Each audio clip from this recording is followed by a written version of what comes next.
விரசுகள் அதிகம். ஏகப்பட்ட பிரச்சனைகள்.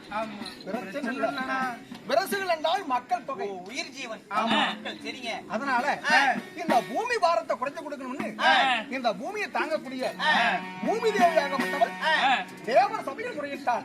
தேவர் சபையில நாளுக்கு நாள் பூமி பாரம் அதிகரிக்குது, இதை தாங்கள் தான் குறைச்சு கொடுக்கணும் அப்படின்னு தேவர் சபையில் கேட்க அந்த பூமாதேவியிடத்தில் நான் வாக்குறுதி கொடுக்கிறேன்.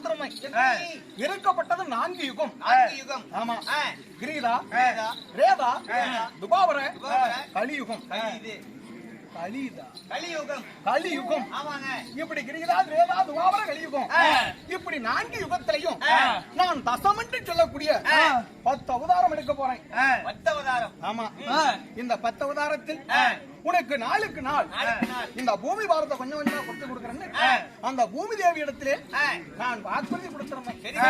அந்த வாக்குறுதி பிரகாரம் முதல் யுகமாகப்பட்டது கிரீதா யுகம். இந்த கிரீதா யுகத்திலே அன்பா நான் முதல் தாங்கிய என்னுடைய அவதாரம் என்ன? அதில் நான் என்ன செய்தேன்? யாரை கொல்ல என்ன அவதாரம் எடுத்தீர்கள்?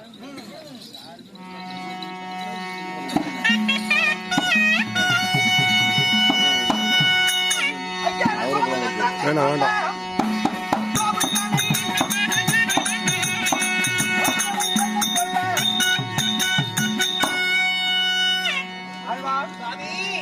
முதல் யுகத்திலே நான் எடுக்கப்பட்ட முதல் அவதாரம் மச்சமென்று சொல்லக்கூடிய சேர்க்கண்டை அவதாரம். சேர்க்கண்டை. ஆமா, சரி சாமி. சோமகாசுரனை வதம் செய்வதற்காக சுருதியை திருடி கொண்டு போனான்.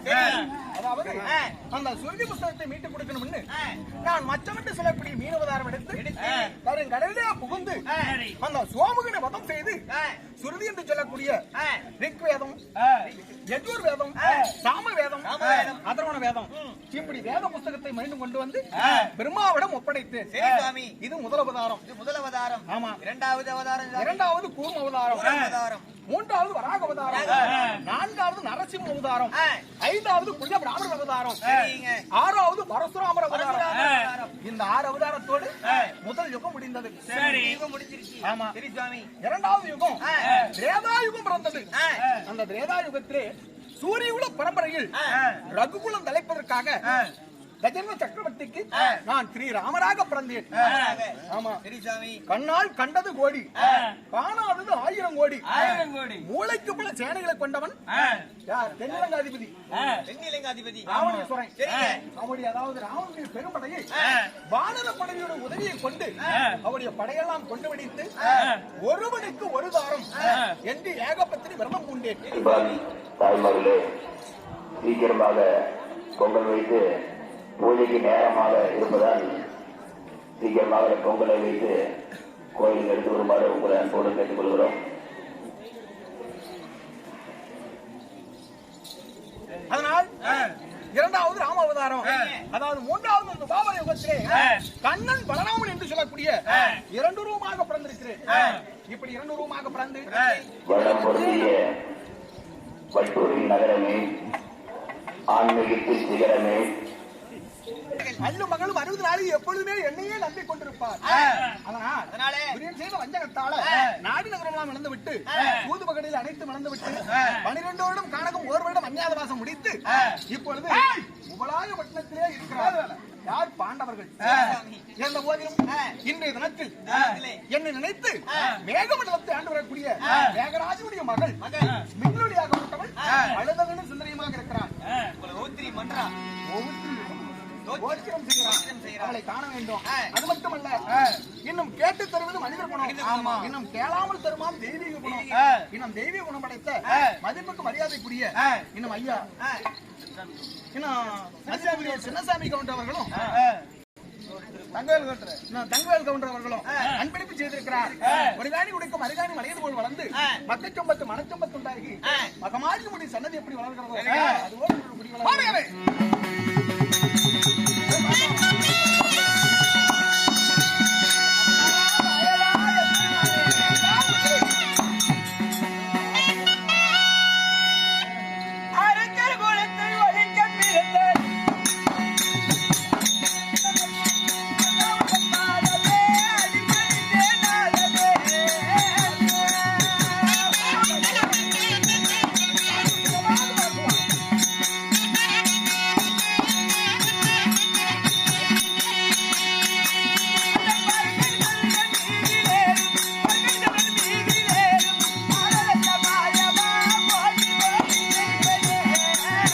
2 பேரும் தேவூர் இது 2 பேரும் தேவூர்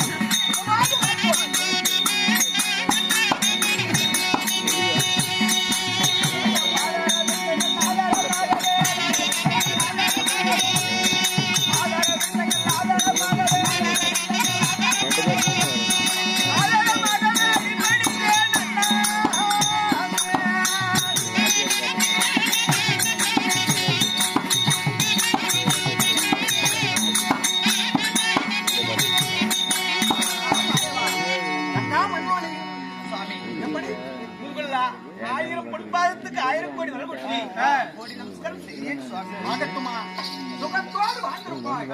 ஏனென்றால் இப்படி முகாரத்தை பார்க்கும்போது வாடிய முகத்தோடு இருக்கிறாய். அகத்தின் அழகு முகத்திலேயே தெரியுமா? இப்படி மனதுல என்ன இருக்கு முகத்திலேயே தெரியுது. இப்படி வாடிய முகத்தோடு கண்கலங்கி இருக்கிறியே, உனக்கு என்னமா நேர்ந்தது? அண்ணா, ஏன் முகம் வாடி இருக்குன்னு கேட்கிறீங்க? சுவாமி, என்னை திருமணம் செய்து 9 ஆண்டு காலமா என் கணவர் மாலை தேடி வரல. சரி, வராத காரணத்தினால, அதாவது சிவனார் பூஜை செய்தால் 48 நாள் கௌரி பூஜை செய்தால் கணவர் கட்டாயம் மாலை தேடி வருவார்கள் சொல்லி தந்தையார் சொன்னார். தந்தையார் சொன்ன வார்த்தைக்காக 48 நாள் கௌரி பூஜை செய்து அந்த 48வது நாள் 3.75 மணி நாளிகை இருக்க என் கணவர் மாலை தேடி வந்தார். சரி, அப்படி மாலை தேடி வந்தவரை என்னை பஞ்சனை கலந்தார். நான் வர முடியாது மறுத்தேன். பஞ்சனைக்கு வர முடியாதா? இந்த மன்னனுக்காக தான் மகேஸ்வரன் பூஜை செய்திருக்கிறேன். ஏண்டி, இந்த மன்னனும் வரவுக்காக தான் மகேஸ்வரன் பூஜை செய்திருக்கிறேன். மன்னனே வந்து விட்டேன், மகேஸ்வரன் பூஜை இருக்குன்னு சொல்லி ஒரே புரிவாதமாக பேசினார். சரி, நான் முடியாது பூஜை முடியட்டுன்னு சொன்னேன். ரிங்கத்தை காலால் ஒதுக்கி போனார். வேண்டான்னு தள்ளி விட்டேன். அந்த பஜ்ர தூண் மேல மோதி உச்சமில்லாத மேனி உச்சமாகி விட்டது. சரி, அப்ப உச்சமில்லாத மேனி உச்சமான சண்டாளி சதிகாரி உச்சமில்லாத மேனி உச்சமாக்கி விட்டேன். உன்னுமேல் இந்த அழகோடு உன் மாறி தேடி வரமாட்டேன்னு சொல்லி ஸ்ரீமந்த கண்ணன் ராமத்து மேல் சத்தியமாக நான் வரமாட்டேன்னு சொல்லிட்டு போயிட்டாரண்ணா. சத்தியம் செய்து விட்டு புராணம் சென்று விட்டா. பிறகு பாஞ்சாலியர் நிறுவனம் எழுதியிருந்தாங்க. அர்ஜுனோட மனைவிமார்கள் எங்க இருந்தாலும் கிருஷ்ணா நதியோரம் மன்னவருக்காக மாங்கல்ய பூஜை செய்யணும் அப்படின்னு சொல்லியிருந்தாங்க. சரி, அங்க போனாலும் நம்மளுக்கு ஏதாவது நடக்கும் அப்படின்னு அவங்களுக்கு தேடி போனேன். நடந்ததை எடுத்து அவங்க கிட்ட சொன்னேன். அப்ப அதுலயும் சுபத்திரையும் நாகக்கண்ணியும் எல்லாம் சேர்ந்து அடி சண்டாளி சதிகாரி என் கணவரை கொன்னுட்டியா, நீ உச்சமில்லாத நீ உச்சம் ஆக்கி விட்டியான்னு சொல்லி என்னை அடிச்சு சித்திரவதை செய்துட்டாங்க. ஏனென்றால் எரியுமல்லிய ஏறத்தழுவதை போல கணவனையே அடித்து உதைத்து சித்திரவதை செய்து போயிருக்கிறான். அந்த சமயத்தில் அந்த பெண்களாவது ஆறுதல் சொல்லுவாங்கன்னு தேடி வந்த இவங்களும் உன்னை அடிச்சு உதைச்சு அதாவது செய்தாரா? செய்துட்டாங்கண்ணா. என்ன யாருமே ஆதரிக்காது போய்விட்டாங்களா? ஒரு பொழுதும் கலக்கமடைய வேண்டாம். ஏனென்றால் பாம்பின்றால் பாம்பறியுமா? ஒரு பெண்ணாகப்பட்டவள் ஒரு மண்ணுக்கு துரோகம் செய்தாலும் ஒரு பெண்ணுக்கு துரோகம் செய்யக்கூடாதா? பெண் என்றால் பேய்க்கு மனமிறங்கும். அந்த பெண்கள் உண்மையால கொஞ்சம் கூட ஈவு இறக்கம் இல்லாம உன்னை அடித்து உதைத்து அதாவது செய்திருக்கிறாங்க. இந்த பழிக்கு பழி எடுக்கணும். உன்னுடைய கணவரை உன்னோடு கொண்டு வந்து சேர்க்கணும். இதுதான் உன்னுடைய ஆசை. அம்மா, எம்பெருமான் கண்ணன் உள்ளங்கையில் எல்லைக்கடி உருவலையாமல் பாண்டவன் இதனால் வரைக்கும் காத்து வந்தேன். கண்ணனாகப்பட்டவன் உணவையும் காத்து வருகிறேன். உன்னுடைய வாழ்க்கையெல்லாம் திருப்திப்படும்படியாக அர்ஜுனனுடைய மாலைக்கு வர வைக்கிறேன். அப்படியே அழுத்தா அழுது புலம்ப வேண்டாம். நான் எப்படி அழுதனோ அது போல அவங்களும் அழுகுறத நான் பார்க்கணும்னா கட்டாயம் பார்த்தே தீர வேண்டுமா? ஏனென்றால் எளியவர்களை வலியவர்கள் வாக்கினார், வலியவர்கள் தெய்வம் வாட்டுமா? அது போல அந்த பெண்கள் எப்படி உன்னை அடிச்சு சித்திரவதை செய்தார்களோ அதே போல அவங்களும் அழுகக்கூடிய காட்சியை நீ மறைமுகமாக நின்று பார்க்கலாம். அப்படியே அகற்றணும்.